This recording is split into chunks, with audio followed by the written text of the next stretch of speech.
Sun Tzu and the Art of War. Chapter 1. Laying Plans. Sun Tzu said, "The art of war is of vital importance to the state. It is a matter of life and death, a road either to safety or to ruin. Hence it is a subject of inquiry which can on no account be neglected." The art of war, then, is governed by 5 constant factors to be taken into account in one's deliberations when seeking to determine the conditions obtaining in the field. These are: 1. The moral law. 2. Heaven. 3. Earth. 4. The commander. 5. Method and discipline. The moral law causes the people to be in complete accord with their ruler, so that they will follow him regardless of their lives, undismayed by any danger. Heaven signifies night and day, cold and heat, times and seasons. Earth comprises distances, great and small, danger and security, open ground and narrow passes, the chances of life and death. The commander stands for the virtues of wisdom, sincerity, benevolence, courage, and strictness. By method and discipline are to be understood the marshalling of the army in its proper subdivisions, the graduations of rank among the officers, the maintenance of roads by which supplies may reach the army, and the control of military expenditure. These 5 heads should be familiar to every general. He who knows them will be victorious. He who knows them not will fail. Therefore, in your deliberations, when seeking to determine the military conditions, let them be made the basis of a comparison. In this wise: 1. Which of the 2 sovereigns is imbued with the moral law? 2. Which of the 2 generals has most ability? 3. With whom lie the advantages derived from heaven and earth? 4. On which side is discipline most rigorously enforced? 5. Which army is stronger? 6. On which side are officers and men more highly trained? 7. In which army is there the greater constancy, both in reward and punishment? By means of these 7 considerations, I can forecast victory or defeat. The general that hearkens to my counsel and acts upon it will conquer. Let such a one be retained in command. The general that hearkens not to my counsel, nor acts upon it, will suffer defeat. Let such a one be dismissed. While heeding the profit of my counsel, avail yourselves also of any helpful circumstances over and beyond the ordinary rules. Accordingly, as circumstances are favorable, one should modify one's plans. All warfare is based on deception. Hence, when able to attack, we must seem unable. When using our forces, we must seem inactive. When we are near, we must make the enemy believe we are far away. When far away, we must make him believe we are near. Hold out baits to entice the enemy, feign disorder, and crush him. If he is secure at all points, be prepared for him. If he is in superior strength, evade him. If your opponent is of choleric temper, seek to irritate him. Pretend to be weak, that he may grow arrogant. If he is taking his ease, give him no rest. If his forces are united, separate them. Attack him when he is unprepared. Appear where you are not expected. These military devices leading to victory must not be divulged beforehand. Now, the general who wins a battle makes many calculations in his temple ere the battle is fought. The general who loses a battle makes but few calculations beforehand. Thus do many calculations lead to victory and few calculations to defeat. How much more no calculation at all? It is by attention to this point that I can foresee who is likely to win or lose. Chapter 2. Waging War. Sun Tzu said, In the operations of war, where there are in the field 1,000 swift chariots, as many heavy chariots, and 100,000 mail-clad soldiers, with provisions enough to carry them 1,000 li. The expenditure at home and at the front, including entertainment of guests, small items such as glue and paint, and some spent on chariots and armor, will reach the total of 1,000 ounces of silver per day. Such is the cost of raising an army of 100,000 men. When you engage in actual fighting, if victory is long in coming, then men's weapons will grow dull, and their ardor will be damped. If you lay siege to a town, you will exhaust your strength. Again, if the campaign is protracted, the resources of the state will not be equal to the strain. Now, when your weapons are dulled, your ardor damped, your strength exhausted, and your treasure spent, other chieftains will spring up to take advantage of your extremity. Then no man, however wise, will be able to avert the consequences that must ensue. Thus, though we have heard of stupid haste in war, cleverness has never been seen associated with long delays. There is no instance of a country having benefited from prolonged war. It is only one who is thoroughly acquainted with the evils of war that can thoroughly understand the profitable way of carrying it on. The skillful soldier does not raise a second levy, neither are his supply wagons loaded more than twice. Bring war material with you from home, but forage on the enemy. Thus the army will have food enough for its needs. Poverty of the state exchequer causes an army to be maintained by contributions from a distance. Contributing to maintain an army at a distance causes the people to be impoverished. On the other hand, the proximity of an army causes prices to go up, and high prices cause the people's substance to be drained away. When their substance is drained away, the peasantry will be afflicted by heavy exactions. With this loss of substance and exhaustion of strength, the homes of the people will be stripped bare, and 3/10 of their income will be dissipated, while government expenses for broken chariots, worn-out horses, breastplates and helmets, bows and arrows, spears and shields, protective mantles, draft oxen and heavy wagons will amount to 4/10 of its total revenue. Hence a wise general makes a point of foraging on the enemy. 1 cartload of the enemy's provisions is equivalent to 20 of one's own, and likewise a single pickle from his provender is equal to 20 from one's own store. Now, in order to kill the enemy, our men must be roused to anger. That there may be advantage from defeating the enemy, they must have their rewards. Therefore, in chariot fighting, when 10 or more chariots have been taken, those should be rewarded who took the first. Our own flags should be substituted for those of the enemy, and the chariots mingled and used in conjunction with our own. The captured soldiers should be kindly treated and kept. This is called using the conquered foe to augment one's own strength.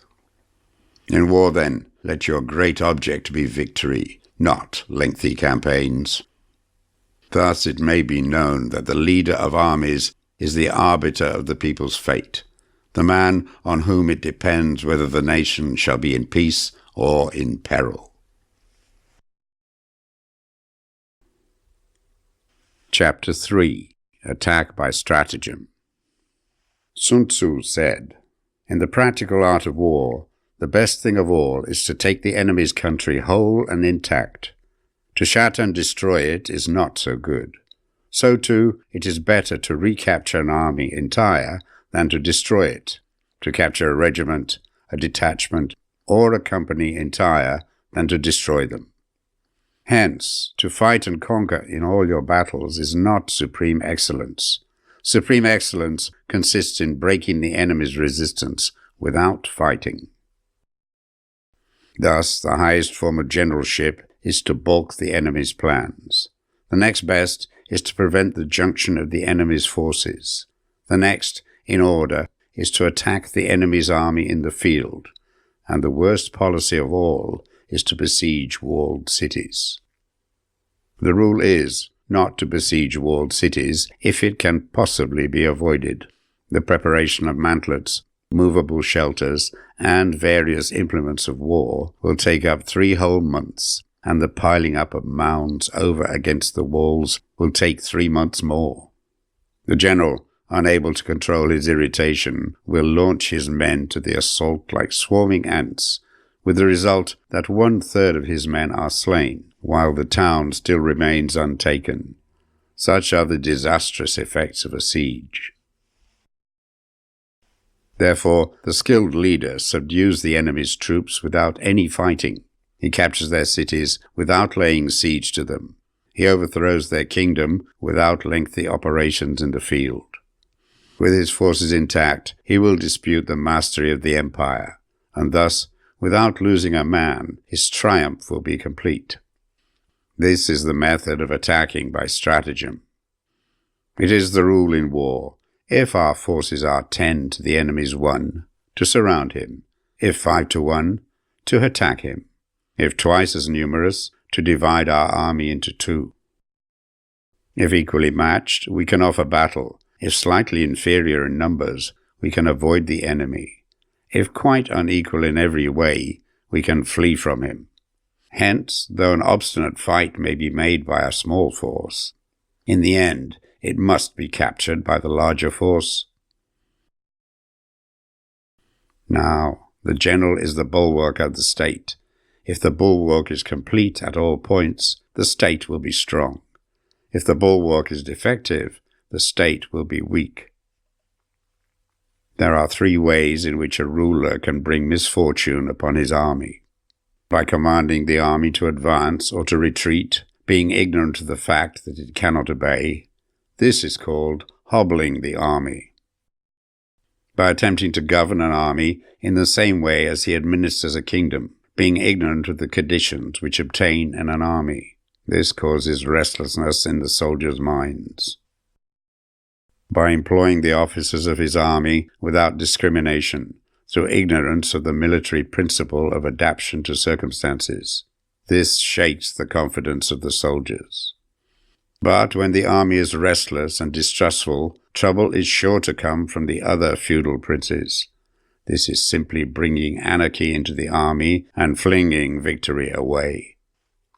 Thus we may know that there are 5 essentials for victory.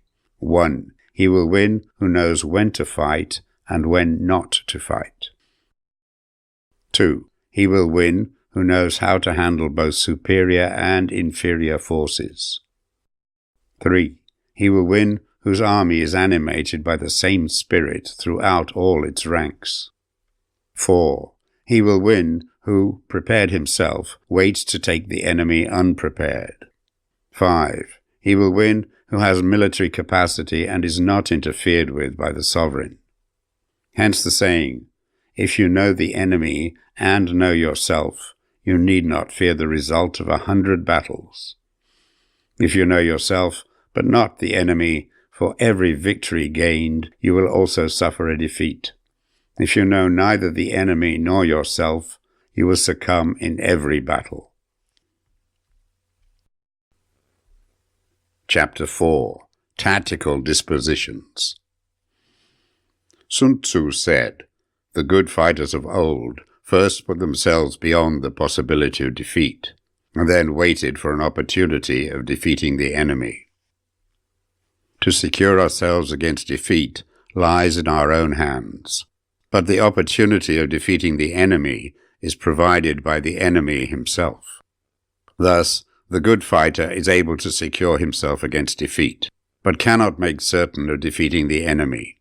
Hence the saying, one may know how to conquer without being able to do it. Security against defeat implies defensive tactics. Ability to defeat the enemy means taking the offensive. Standing on the defensive indicates insufficient strength, attacking a superabundance of strength. The general who is skilled in defense hides in the most secret recesses of the earth. He who is skilled in attack flashes forth from the topmost heights of heaven. Thus, on one hand, we have ability to protect ourselves. On the other, a victory that is complete. To see victory only when it is within the ken of the common herd is not the acme of excellence. Neither is it the acme of excellence if you fight and conquer, and the whole empire says, "Well done." To lift an autumn hare is no sign of great strength. To see the sun and moon is no sign of sharp sight. To hear the noise of thunder is no sign of a quick ear. What the ancients called a clever fighter is one who not only wins, but excels in winning with ease. Hence his victories bring him neither reputation for wisdom nor credit for courage.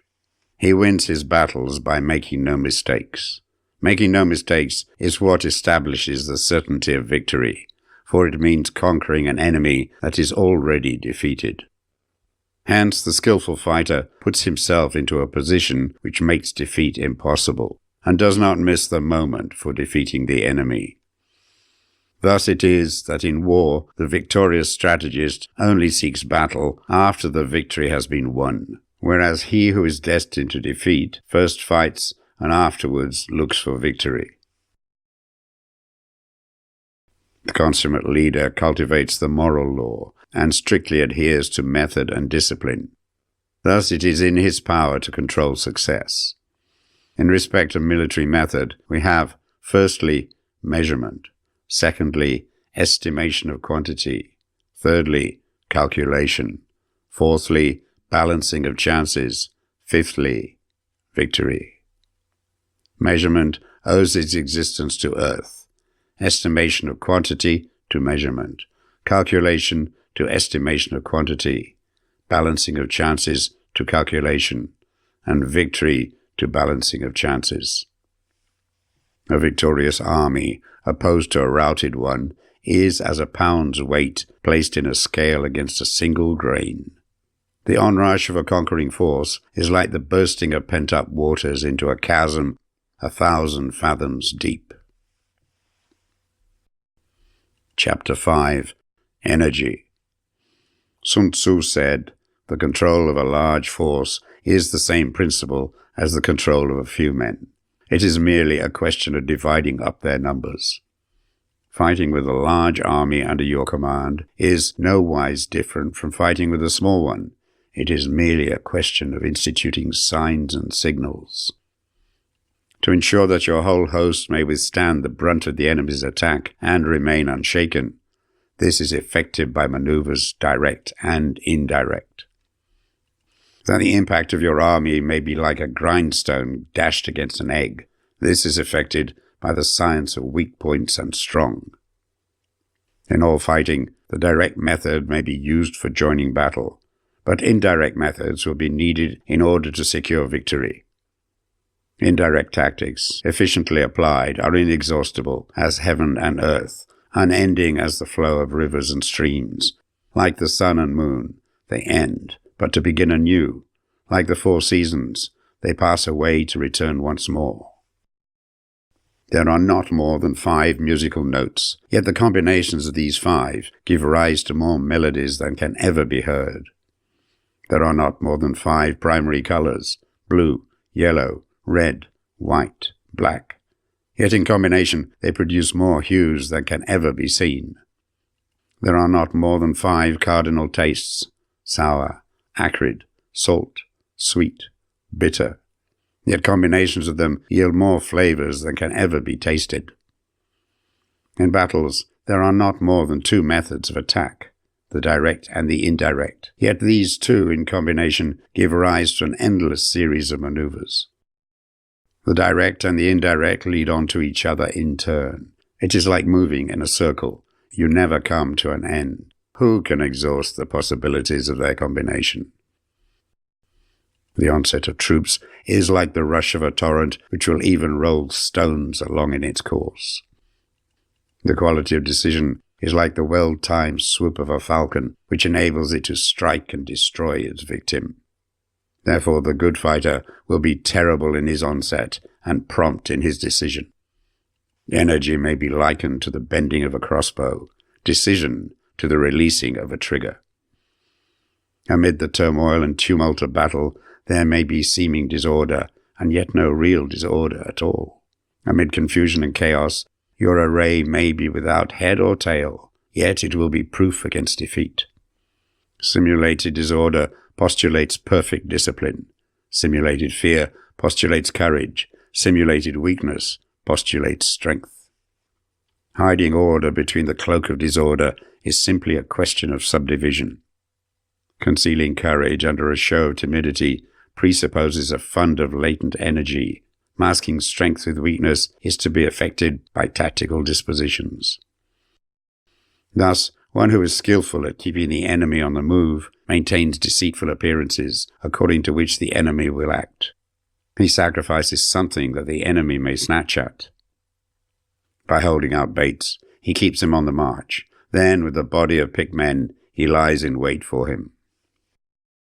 The clever combatant looks to the effect of combined energy and does not require too much from individuals. Hence his ability to pick out the right men and utilize combined energy. When he utilizes combined energy, his fighting men become, as it were, like unto rolling logs or stones. For it is in the nature of a log or a stone to remain motionless on level ground, and to move when on a slope. If four-cornered, to come to a standstill, but if round-shaped, to go rolling down. Thus the energy developed by good fighting men is as the momentum of a round stone rolled down a mountain thousands of feet in height. So much on the subject of energy. Chapter 6. Weak Points and Strong. Sun Tzu said, "Whoever is first in the field and awaits the coming of the enemy will be fresh for the fight. Whoever is second in the field and has to hasten to battle will arrive exhausted." Therefore the clever combatant imposes his will on the enemy, but does not allow the enemy's will to be imposed on him. By holding out advantages to him, he can cause the enemy to approach of his own accord. Or, by inflicting damage, he can make it impossible for the enemy to draw near.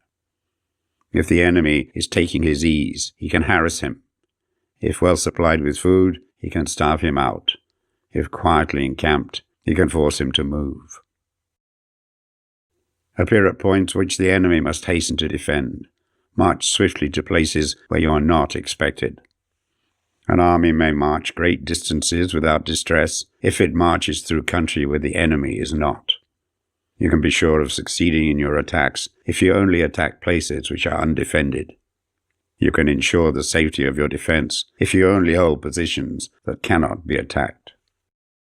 Hence, that general is skillful in attack whose opponent does not know what to defend. And he is skillful in defense whose opponent does not know what to attack. O divine art of subtlety and secrecy, through you we learn to be invisible, through you inaudible, and hence we can hold the enemy's fate in our hands. You may advance and be absolutely irresistible if you make for the enemy's weak points. You may retire and be safe from pursuit if your movements are more rapid than those of the enemy. If we wish to fight, the enemy can be forced to an engagement even though he be sheltered behind a high rampart and a deep ditch. All we need to do is attack some other place that he will be obliged to relieve. If we do not wish to fight, we can prevent the enemy from engaging us even though the lines of our encampment be merely traced out on the ground. All we need to do is to throw something odd and unaccountable in his way. By discovering the enemy's dispositions and remaining invisible ourselves, we can keep our forces concentrated while the enemy's must be divided. We can form a single united body while the enemy must split up into fractions. Hence, there will be a whole pitted against separate parts of a whole, which means that we shall be many to the enemy's few. And if we are able thus to attack an inferior force with a superior one, our opponents will be in dire straits. The spot where we intend to fight must not be made known, for then the enemy will have to prepare against a possible attack at several different points. And his forces being thus distributed in many directions, the numbers we shall have to face at any given point will be proportionately few. For should the enemy strengthen his van, he will weaken his rear. Should he strengthen his rear, he will weaken his van. Should he strengthen his left, he will weaken his right. Should he strengthen his right, he will weaken his left. If he sends reinforcements everywhere, he will everywhere be weak. Numerical weakness comes from having to prepare against possible attacks. Numerical strength from compelling our adversary to make these preparations against us. Knowing the place and the time of the coming battle, we may concentrate from the greatest distances in order to fight. But if neither time nor place be known, then the left wing will be impotent to succor the right equally impotent to succor the left, the van unable to relieve the rear, or the rear to support the van. How much more so if the furthest portions of the army are anything under 100 li apart, and even the nearest are separated by several li.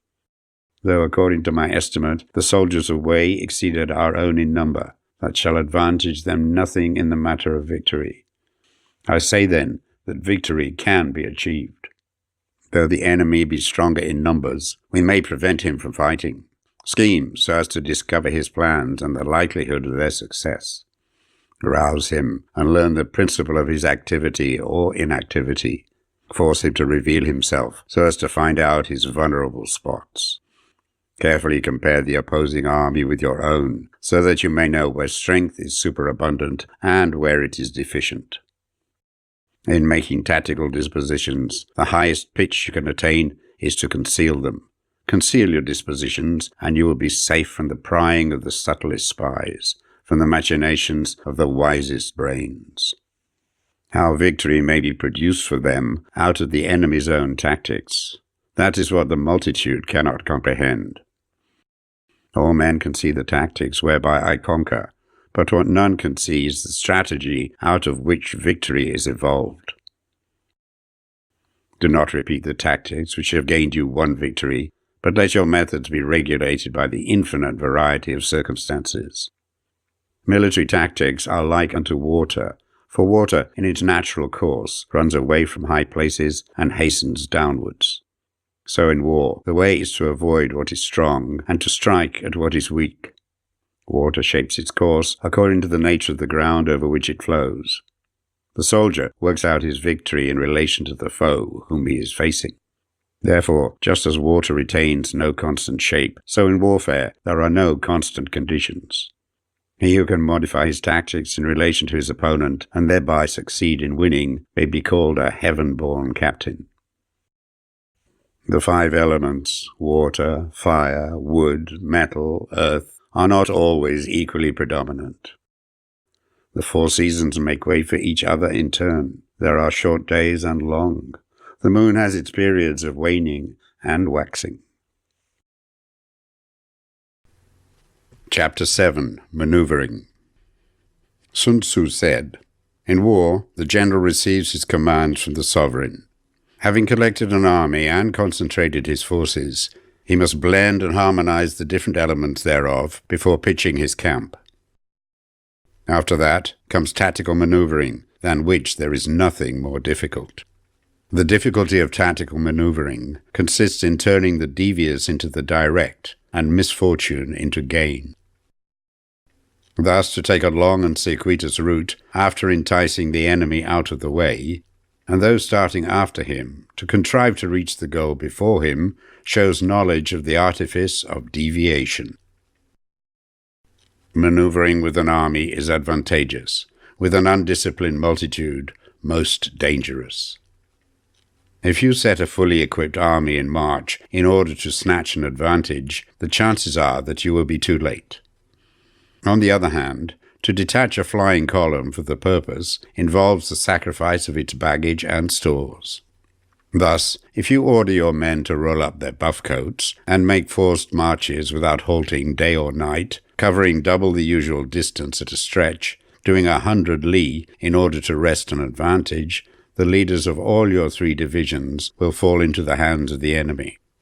The stronger men will be in front, the jaded ones will fall behind, and on this plan only 1/10 of your army will reach its destination.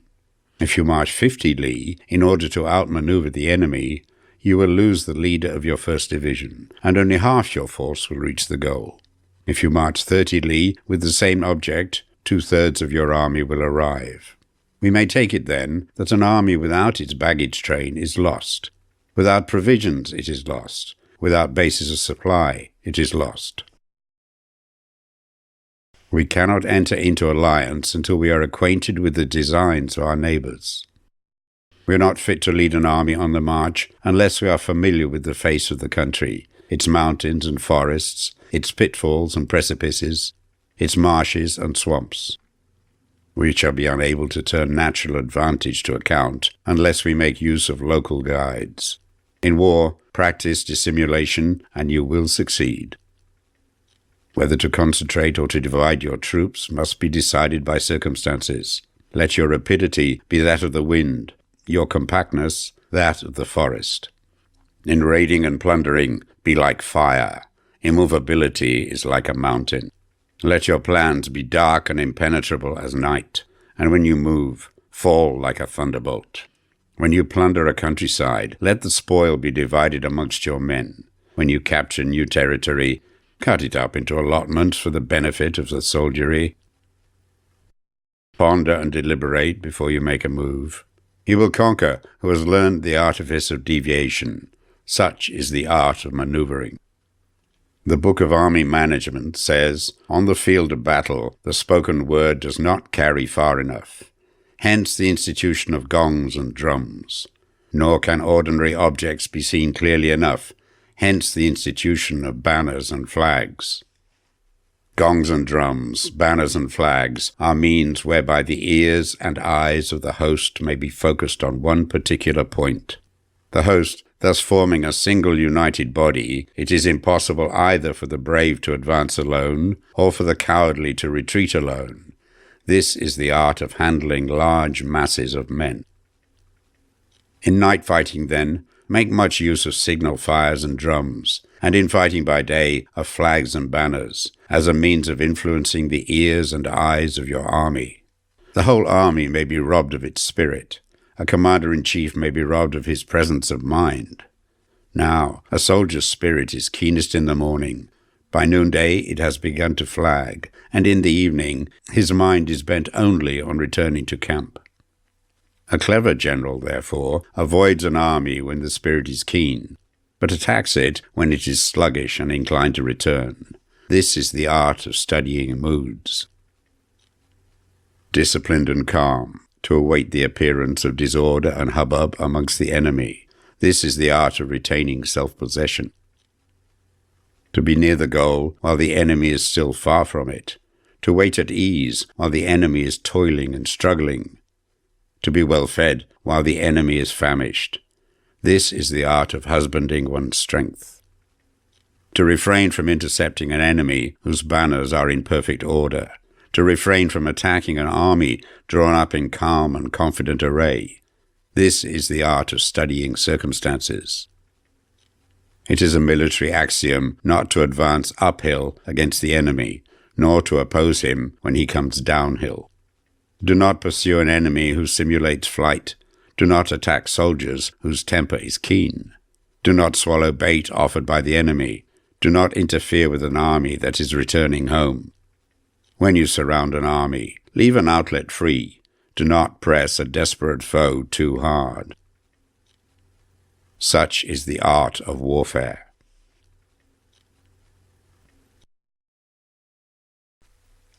Chapter 8. Variation in Tactics. Sun Tzu said, in war, the general receives his commands from the sovereign, collects his army, and concentrates his forces. When in difficult country, do not encamp. In country where high roads intersect, join hands with your allies. Do not linger in dangerously isolated positions. In hemmed-in situations, you must resort to stratagem. In desperate position, you must fight. There are roads which must not be followed, armies which must not be attacked, towns which must be besieged, positions which must not be contested, commands of the sovereign which must not be obeyed. The general who thoroughly understands the advantages that accompany variation of tactics knows how to handle his troops. The general who does not understand these may be well acquainted with the configuration of the country, yet he will not be able to turn his knowledge to practical account. So, the student of war who is unversed in the art of war of varying his plans, even though he be acquainted with the 5 advantages, will fail to make the best use of his men. Hence, in the wise leader's plans, considerations of advantage and of disadvantage will be blended together. If our expectation of advantage be tempered in this way, we may succeed in accomplishing the essential part of our schemes. If, on the other hand, in the midst of difficulties, we are always ready to seize an advantage, we may extricate ourselves from misfortune. Reduce the hostile chiefs by inflicting damage on them, and make trouble for them, and keep them constantly engaged. Hold out specious allurements, and make them rush to any given point. The art of war teaches us to rely not on the likelihood of the enemy's not coming, but on our own readiness to receive him, not on the chance of his not attacking, but rather on the fact that we have made our position unassailable. There are 5 dangerous faults which may affect a general. 1. Recklessness, which leads to destruction. 2. Cowardice, which leads to capture. 3. A hasty temper, which can be provoked by insults. 4. A delicacy of honor, which is sensitive to shame. 5. Over-solicitude for his men, which exposes him to worry and trouble. These are the 5 besetting sins of a general, ruinous to the conduct of war. When an army is overthrown and its leader slain, the cause will surely be found among these 5 dangerous faults. Let them be subject of meditation. Chapter 9. The Army on the March. Sun Tzu said, "We come now to the question of encamping the army and observing signs of the enemy. Pass quickly over mountains and keep in the neighborhood of valleys. Camp in high places, facing the sun. Do not climb heights in order to fight. So much for mountain warfare. After crossing a river, you should get far away from it. When an invading force crosses a river in its onward march, do not advance to meet it midstream. It will be best to let half the army get across and then deliver your attack. If you are anxious to fight, you should not go to meet the invader near a river which he has to cross. Moor your craft higher up than the enemy and facing the sun. Do not move upstream to meet the enemy. So much for river warfare. In crossing salt marshes, your sole concern should be to get over them quickly without any delay. If forced to fight in a salt marsh, you should have water and grass near you and get your back to a clump of trees. So much for operations in salt marshes. In dry, level country, take up an easily accessible position with rising ground to your right and on your rear, so that the danger may be in front and safety lie behind. So much for campaigning in flat country. These are 4 useful branches of military knowledge which enabled the Yellow Emperor to vanquish 4 several sovereigns. All armies prefer high ground to low and sunny places to dark. If you are careful with your men and camp on hard ground, the army will be free from disease of every kind, and this will spell victory. When you come to a hill or a bank, occupy the sunny side, with the slope on your right rear. Thus, you will at once act for the benefit of your soldiers and utilize the natural advantages of the ground. When, in consequence of heavy rains up country, a river which you wish to ford is swollen and flecked with foam, you must wait till it subsides. Country in which there are precipitous cliffs with torrents running between, deep natural hollows, confined places, tangled thickets, quagmires and crevices, should be left with all possible speed and not approached. While we keep away from such places, we should get the enemy to approach them. While we face them, we should let the enemy have them on its rear.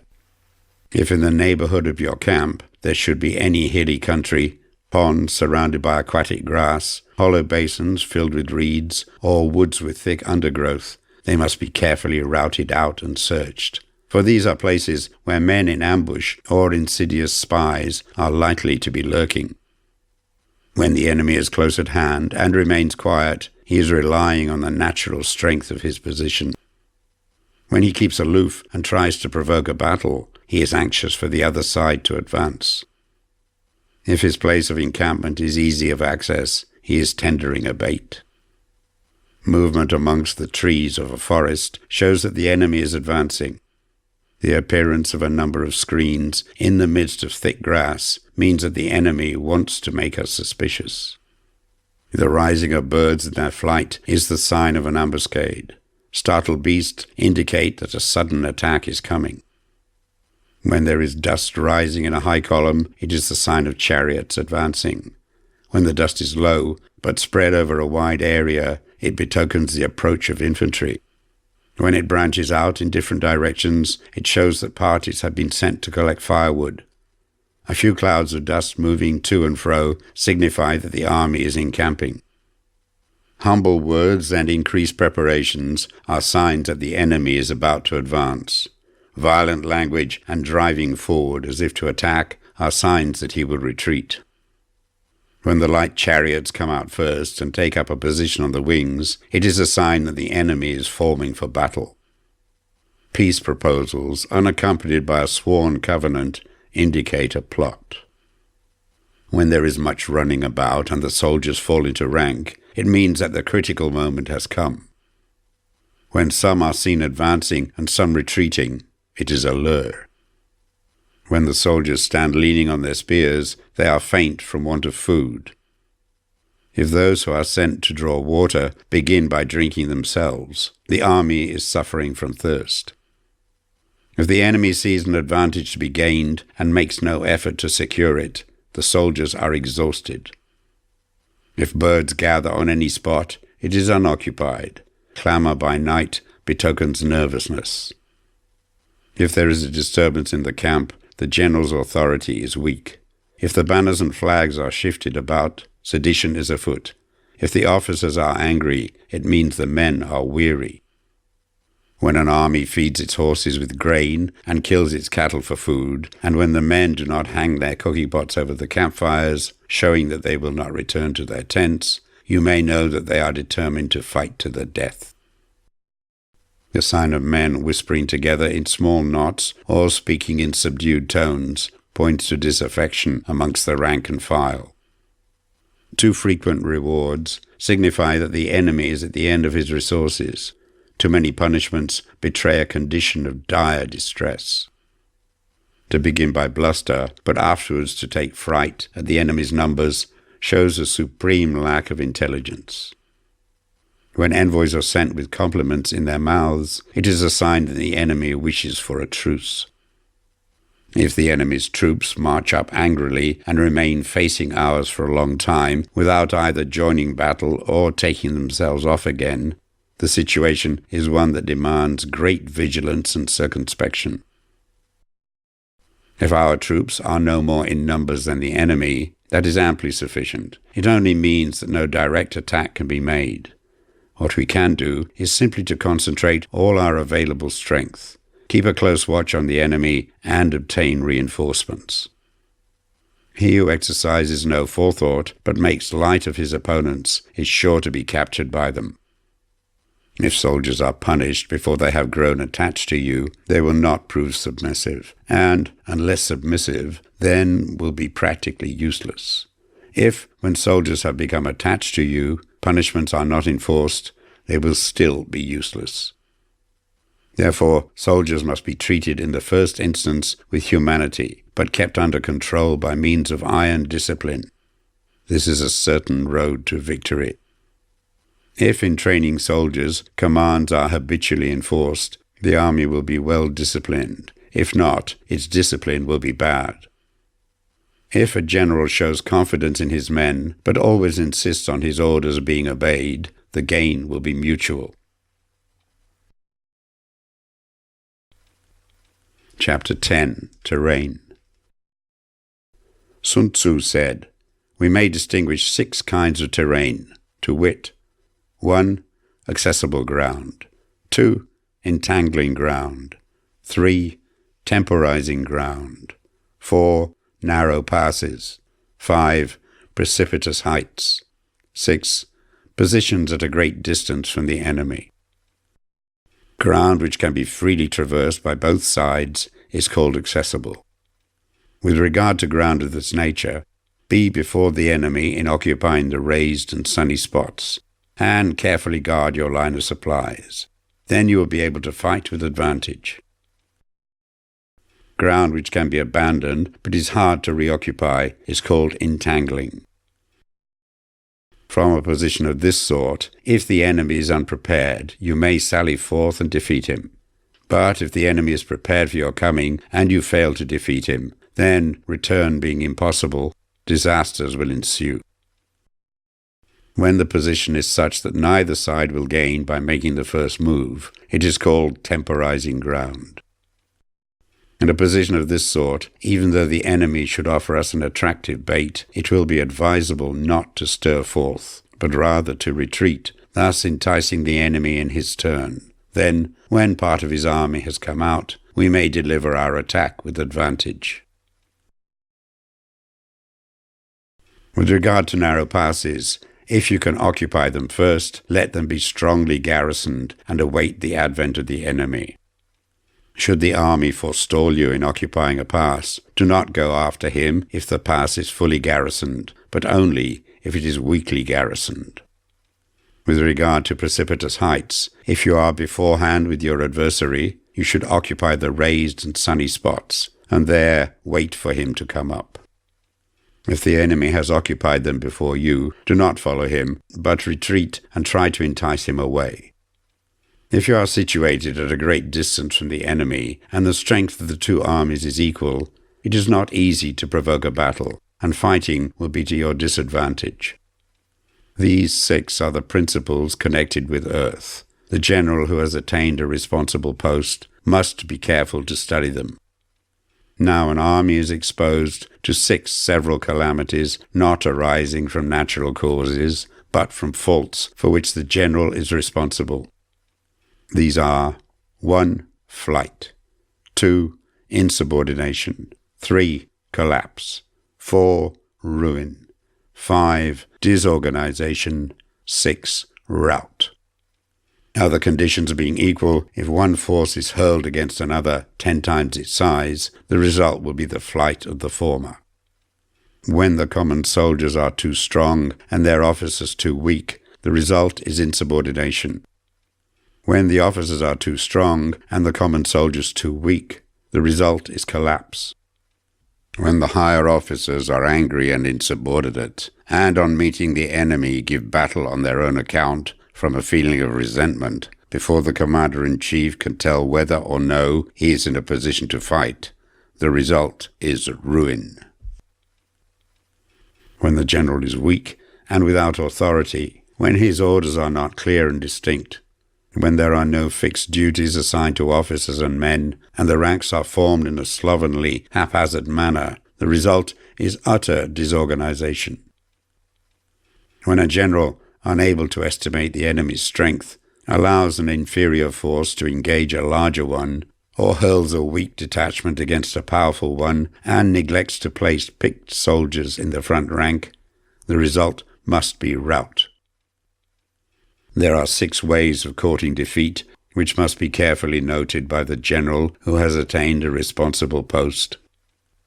The natural formation of the country is the soldier's best ally, but a power of estimating the adversary, of controlling the forces of victory, and of shrewdly calculating difficulties, dangers, and distances constitutes the test of a great general.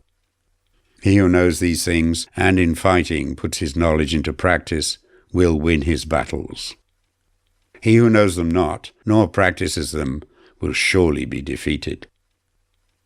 If fighting is sure to result in victory, then you must fight, even though the ruler forbid it. If fighting will not result in victory, then you must not fight, even at the ruler's bidding.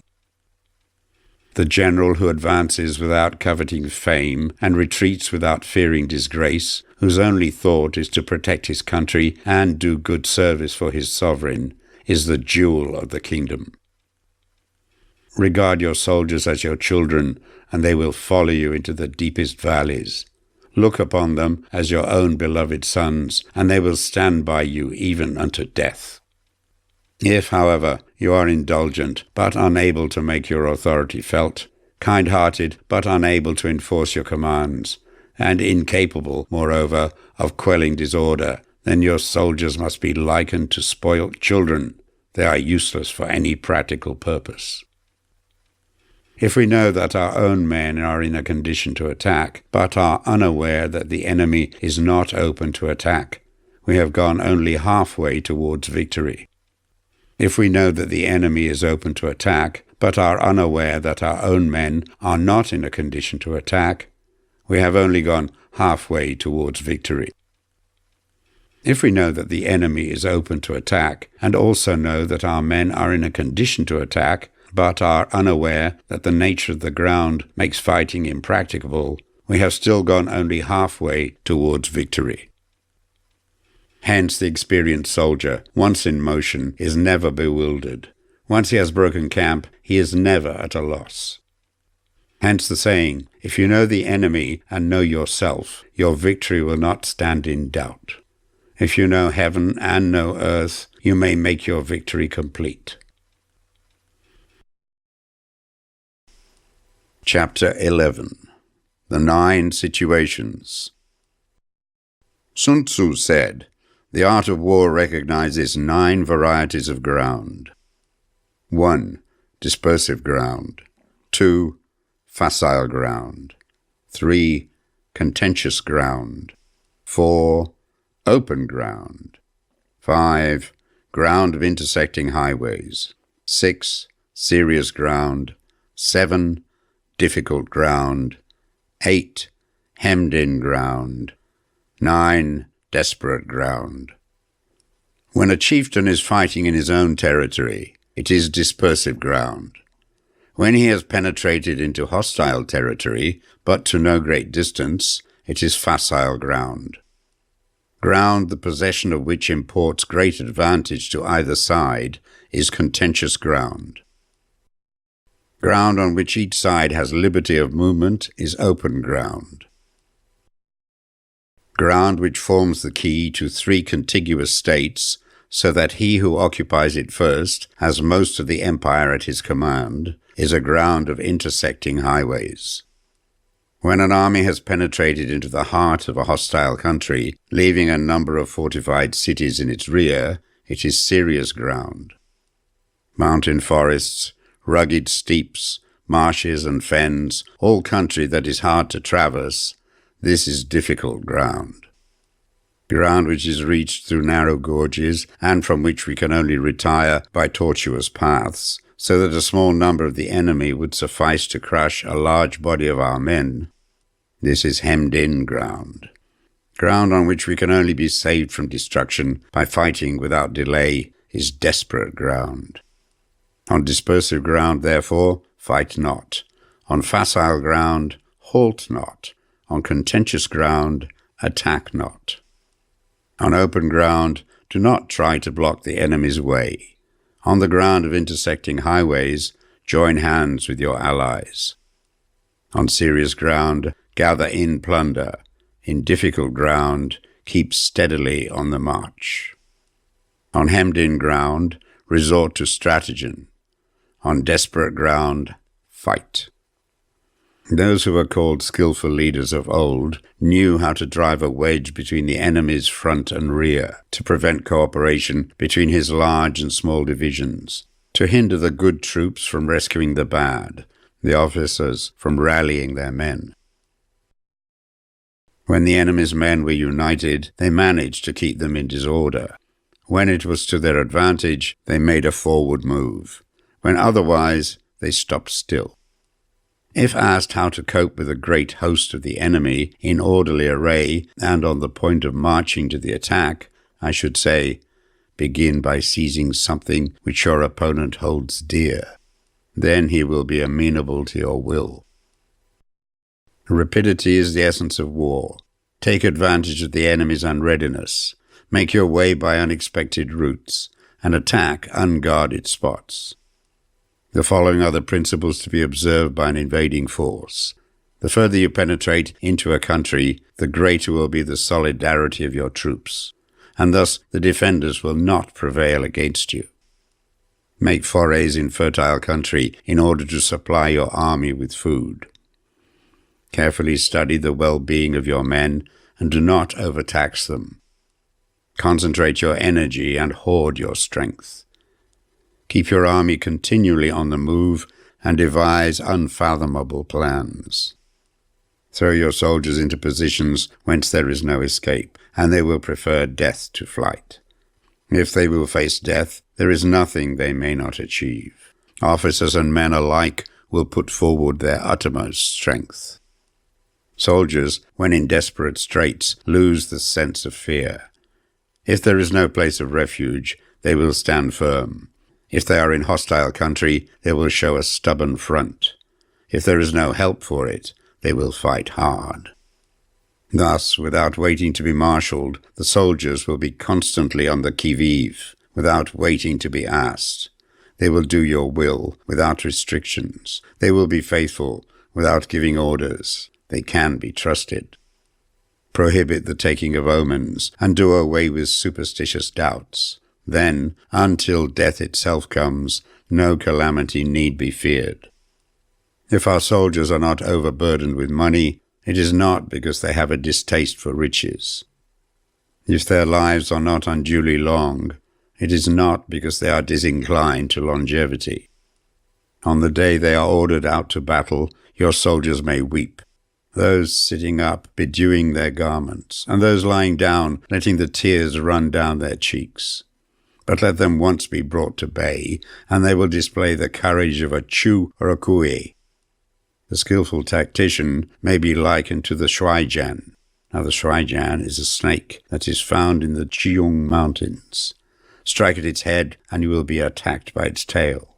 Strike at its tail, and you will be attacked by its head. Strike at its middle, and you will be attacked by the head and tail, both. Asked if an army can be made to imitate the shuaijian, I should answer yes. For the men of Wu and the men of Yue are enemies. Yet if they are crossing a river in the same boat and are caught by a storm, they will come to each other's assistance, just as the left hand helps the right. Hence it is not enough to put one's trust in the tethering of horses and the burying of chariot wheels in the ground. The principle on which to manage an army is to set up one standard of courage which all must reach. How to make the best of both strong and weak, that is a question involving the proper use of ground. Thus, the skillful general conducts his army just as though he were leading a single man, willy-nilly, by the hand. It is the business of a general to be quiet and thus ensure secrecy, upright and just, and thus maintain order. He must be able to mystify his officers and men by false reports and appearances, and thus keep them in total ignorance. By altering his arrangements and changing his plans, he keeps the enemy without definite knowledge. By shifting his camp and taking circuitous routes, he prevents the enemy from anticipating his purpose. At the critical moment, the leader of an army acts like one who has climbed up a height and then kicks away the ladder behind him. He carries his men deep into hostile territory before he shows his hand. He burns his boats and breaks his cooking pots. Like a shepherd driving a flock of sheep, he drives his men this way and that, and nothing knows whither he is going. To muster his host and bring it into danger, this may be termed the business of the general. The different measures suited to the 9 varieties of ground, the expediency of aggressive or defensive tactics, and the fundamental laws of human nature. These are things that must most certainly be studied. When invading hostile territory, the general principle is that penetrating deeply brings cohesion. Penetrating but a short way means dispersion. When you leave your own country behind and take your army across neighborhood territory, you find yourself on critical ground. Where there are means of communication on all four sides, the ground is one of intersecting highways. When you penetrate deeply into a country, it is serious ground. When you penetrate but a little way, it is facile ground. When you have your enemy's strongholds on your rear and narrow passes in front, it is hemmed-in ground. When there is no place of refuge at all, it is desperate ground. Therefore, on dispersive ground, I would inspire my men with unity of purpose. On facile ground, I would see that there is close connection between all parts of my army. On contentious ground, I would hurry up my rear. On open ground, I would keep a vigilant eye on my defenses. On ground of intersecting highways, I would consolidate my alliances. On serious ground, I would try to ensure a continuous stream of supplies. On difficult ground, I would keep pushing on along the road. On hemmed-in ground, I would block any way of retreat. On desperate ground, I would proclaim to my soldiers the hopelessness of saving their lives. For it is the soldier's disposition to offer an obstinate resistance when surrounded, to fight hard when he cannot help himself, and to obey promptly when he has fallen into danger. We cannot enter into alliance with the neighboring princes until we are acquainted with their designs. We are not fit to lead an army on the march unless we are familiar with the face of the country, its mountains and forests, its pitfalls and precipices, its marshes and swamps. We shall be unable to turn natural advantages to account unless we make use of local guides. To be ignored of any one of the following 4 or 5 principles does not befit a warlike prince. When a warlike prince attacks a powerful state, his generalship shows itself in preventing the concentration of the enemy's forces. He overawes his opponents, and their allies are prevented from joining against him. Hence he does not strive to ally himself with all and sundry, nor does he foster the power of other states. He carries out his own secret designs, keeping his antagonists in awe. Thus he is able to capture their cities and overthrow their kingdoms. Bestow rewards without regard to rule. Issue orders without regard to previous arrangements, and you will be able to handle a whole army as though you had to do it with but a single man. Confront your soldiers with the deed itself. Never let them know your design. When the outlook is bright, bring it before their eyes, but tell them nothing when the situation is gloomy. Place your army in deadly peril, and it will survive. Plunge it into desperate straits, and it will come off in safety. For it is precisely when a force has fallen into harm's way that it is capable of striking a blow for victory. Success in warfare is gained by carefully accommodating ourselves to the enemy's purpose. By persistently hanging on to the enemy's flank, we shall succeed in the long run in killing the commander-in-chief. This is called ability to accomplish a thing by sheer cunning. On the day that you take up your command, block the frontier passes, destroy the official tallies, and stop the passage of all emissaries. Be stern in the council chamber so that you may control the situation. If the enemy leaves the door open, you must rush in. Forestall your opponent by seizing what he holds dear, and subtly contrive to time his arrival on the ground. Walk in the path defined by rule, and accommodate yourselves to the enemy until you can fight a decisive battle.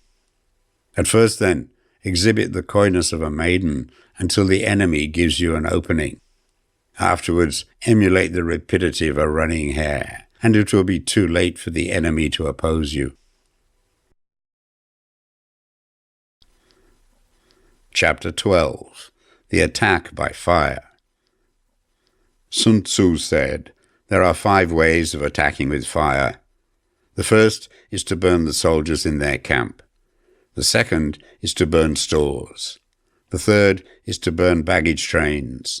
The fourth is to burn arsenals and magazines. The fifth is to hurl dropping fire amongst the enemy." In order to carry out an attack, we must have means available. The material for raising fire should always be kept in readiness. There is a proper season for making attacks with fire, and special days for starting a conflagration. The proper season is when the weather is very dry. The special days are those when the moon is in the constellations of the sieve, the wall, the wing, or the crossbar, for these four are all days of rising wind. In attacking with fire, one should be prepared to meet 5 possible developments. When fire breaks out inside the enemy's camp, respond at once with an attack from without. If there is an outbreak of fire, but the enemy's soldiers remain quiet, bide your time and do not attack. When the force of the flames has reached its height, follow up with an attack, if that is practicable. If not, stay where you are. If it is possible to make an assault with fire from without, do not wait for it to break out within, but deliver your attack at a favorable moment. When you start a fire, be to windward of it. Do not attack from the leeward. A wind that rises in the daytime lasts long, but the night breeze soon falls. In every army, the 5 developments connected with fire must be known, the movements of the stars calculated, and a watch kept for the proper days. Hence, those who use fire as an aid to the attack show intelligence. Those who use water as an aid to the attack gain an accession of strength. By means of water, an enemy may be intercepted, but not robbed of all his belongings. Unhappy is the fate of one who tries to win his battles and succeed in his attacks without cultivating the spirit of enterprise, for the result is a waste of time and general stagnation. Hence the saying, the enlightened ruler lays his plans well, the good general cultivates his resources. Move not until you see an advantage. Use not your troops unless there is something to be gained. Fight not unless the position is critical. No ruler should put troops into the field merely to gratify his own spleen. No general should fight a battle simply out of pique. If it is to your advantage, make a forward move. If not, stay where you are. Anger may in time change to gladness. Vexation may be succeeded by content. But a kingdom that has once been destroyed can never come back again into being, nor can the dead ever be brought back to life. Hence the enlightened ruler is heedful, and the good general full of caution. This is the way to keep a country at peace and an army intact. Chapter 13. The Use of Spies. Sun Tzu said, "Raising a host of 100,000 men and marching them great distances entails heavy loss on the people and a drain on the resources of the state. The daily expenditure will amount to 1,000 ounces of silver. There will be commotion at home and abroad, and men will drop down exhausted on the highways. As many as 700,000 families will be impeded in their labor. Hostile armies may face each other for years, striving for the victory which is decided in a single day. This being so, to remain in ignorance of the enemy's condition simply because one grudges the outlay of 100 ounces of silver in honors and emoluments is the height of inhumanity. One who acts thus is no leader of men, no present help to his sovereign, no master of victory. Thus, what enables the wise sovereign and the good general to strike and conquer and achieve things beyond the reach of ordinary men is foreknowledge. Now this foreknowledge cannot be elicited from spirits. It cannot be obtained inductively from experience, nor by any deductive calculation. Knowledge of the enemy's dispositions can only be obtained from other men. Hence the use of spies, of whom there are 5 classes. 1. Local spies. 2. Inward spies. 3. Converted spies. 4. Doomed spies. 5. Surviving spies. When these 5 kinds of spy are all at work, none can discover the secret system. This is called divine manipulation of the threads. It is the sovereign's most precious faculty. Having local spies means employing the services of the inhabitants of a district. Having inward spies, making use of officials of the enemy. Having converted spies, getting hold of the enemy's spies and using them for our own purposes. Having doomed spies, doing certain things openly for purposes of deception and allowing our spies to know of them and report them to the enemy. Surviving spies, finally, are those who bring back news from the enemy's camp. Hence it is that, which none in the whole army, are more intimate relations to be maintained than with spies. None should be more liberally rewarded.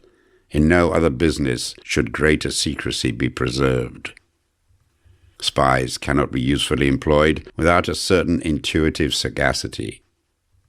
They cannot be properly managed without benevolence and straightforwardness. Without subtle ingenuity of mind, one cannot make certain of the truth of their reports. Be subtle, and use your spies for every kind of business. If a secret piece of news is divulged by a spy before the time is ripe, he must be put to death, together with the man to whom the secret was told.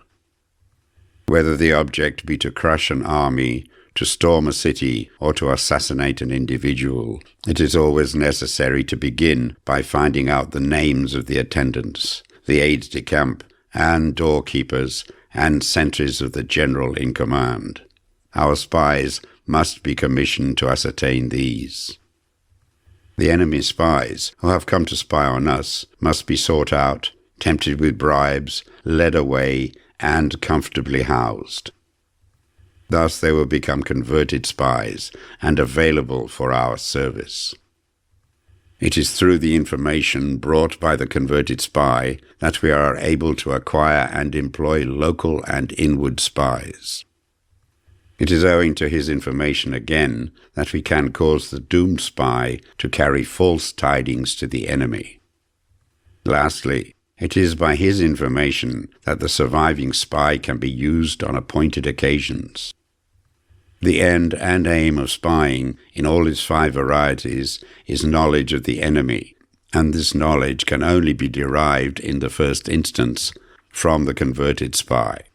Hence it is essential that the converted spy be treated with the utmost liberality. Of old, the rise of the Yin dynasty was due to Ai Chi, who had served under the Hsia. Likewise, the rise of the Zhou dynasty was due to Liu Ya, who had served under the Yin. Hence, it is only the enlightened ruler and the wise general who will use the highest intelligence of the army for purposes of spying, and thereby they achieve great results. Spies are a most important element in warfare, because on them depends an army's ability to move.